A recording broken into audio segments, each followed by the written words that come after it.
मशाल न्यूज. आपल्या आवडत्या चॅनलला लाईक करा आणि शेअर करा आणि सबस्क्राईब करा. बेरोजगारांच्या बाबतीत बोलायचं झालं,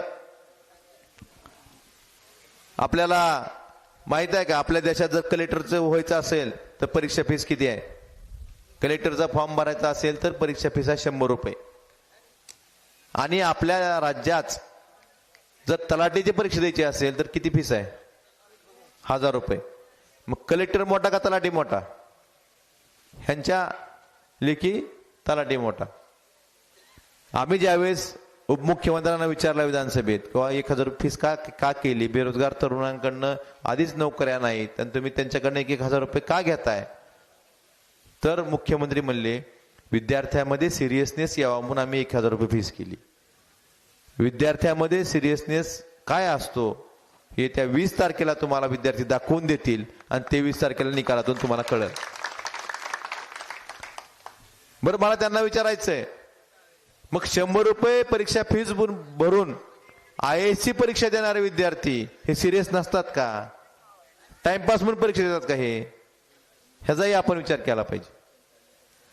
मला अजून एक विचारायचंय, गेल्या 2-2.5 वर्षात ज्या ज्या परीक्षा झाल्या ह्या सगळ्या खाजगी कंपन्यांनी दिल्या, सगळ्या खाजगी कंपन्यांना कंत्राटं दिली. लाखो बेरोजगार युवकाकडनं कोट्यावधी रुपये गोळा करून ह्यांनी खाजगी कंपनीची भरती केली. एवढं करून सुद्धा अशी एक परीक्षा सांगा की तिचा पेपर फुटला नाही. प्रत्येक परीक्षेचे पेपर फुटलेत. पोलीस भरतीचा फुटला, तलाठी भरतीचा फुटला, प्रत्येक परीक्षेचे पेपर फुटलेत. परंतु आजपर्यंत एकही माणूस, एकही आरोपी सापडला नाही बांधवांनो, कारण हेच लोक यात सामील आहेत. मग यासाठी चौकशी लावायची तर याची लावायची ना. पेपर फुटीची यासाठी चौकशी लागली का महाराष्ट्रात?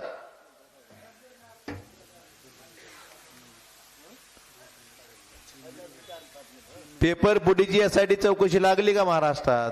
नाही लागली. बरं, तुम्ही एवढे वेळ म्हणत असाल मी भाजपवरच का बोलतोय? कारण हा जो प्रतिस्पर्धी उमेदवार आहे किंवा प्रतिस्पर्धी पक्ष आहे, हा जो चिन्ह आहे हे काय त्यांचं नाही. हा प्रतिस्पर्धी उमेदवार ह्यांना चिन्ह कोणी दिलं? फडणवीसनं. ह्यांना उमेदवार कोणी दिला? उमेदवार शिवसेनेचा का भाजपचा आहे? मग भाजपवरच बोललं पाहिजे ना.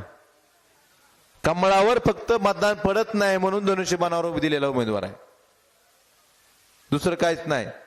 चिन्ह भाजपनंच दिलं, उमेदवार भाजपनंच दिला. आणि ह्यांच्या 2 पक्षाचा मालक कोण आहे? शिंदेचा आणि पवारचा. भाजपच आहे ना. एक पिक्चर मध्ये मेन व्हिलन असतो आणि 2 साइड व्हिलन असतात, तसा प्रकार आहे. मग आपण मुख्य व्हिलनवरच बोललं पाहिजे ना.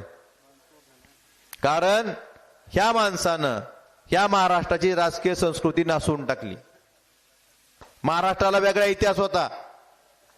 स्वर्गीय यशवंतराव चव्हाण साहेबांपासून पृथ्वीराज चव्हाण साहेबांपर्यंत सगळे मुख्यमंत्री होऊन गेले.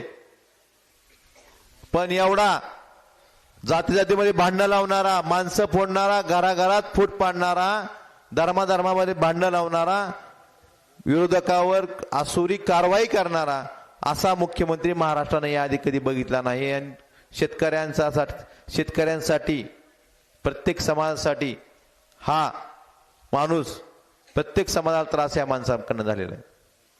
आजपर्यंत मी तुम्हाला म्हणत होतो यासाठी चौकशीचं, पेपर फुटीवर यासाठी चौकशी लागली नाही. यासाठी चौकशी कशावर लागली? मराठा आंदोलनावर लागली. मग मराठा आंदोलन ज्या गोष्टीपासून पेटलं, त्या अंतरवली सराटीमध्ये जो लाठीचार्ज झालता तो कुणाच्या आदेशाने झाला ह्याच्यावर यासाठी चौकशी लागली का? लावायचं तिथे लावायची ना. आजपर्यंत उत्तर देऊ शकले नाहीत लाठीचार्ज कोणाच्या आदेशाने झालाय. मराठा आरक्षण असू द्या, मुस्लिम आरक्षण असू द्या किंवा धनगर समाजाचा ST आरक्षणाचा समावेशाचा विषय असू द्या, या तिन्ही बाबतीत मी विधानसभेत माझी भूमिका मांडलेली आहे. आणि इथून पुढेही हे तिन्ही आरक्षण मिळेपर्यंत माझी लढाई समाजासोबत रस्त्यावरील राहील आणि विधान भवनातही राहील, हे मी आपल्याला या प्रसंगी जाहीरपणे सांगतो. मला आपल्याला जात जाता एवढंच सांगायचंय, एकच मिनिट राहिलेला आहे. आपलं मशाल चिन्ह आहे, दोन नंबरला एकच मशीन आहे, 2 नंबरला बटन आहे. आपण मशालीच्या चिन्हासमोरील बटन दाबून परत एकदा आपली सर्वांची सेवा करण्याची संधी द्याल हीच अपेक्षा करतो आणि माझ्या शब्दांना विराम देतो. धन्यवाद. जय हिंद, जय महाराष्ट्र. विश्व विशाल न्यूज आपल्या आवडत्या चॅनलला लाईक करा आणि शेअर करा आणि सबस्क्राईब करा.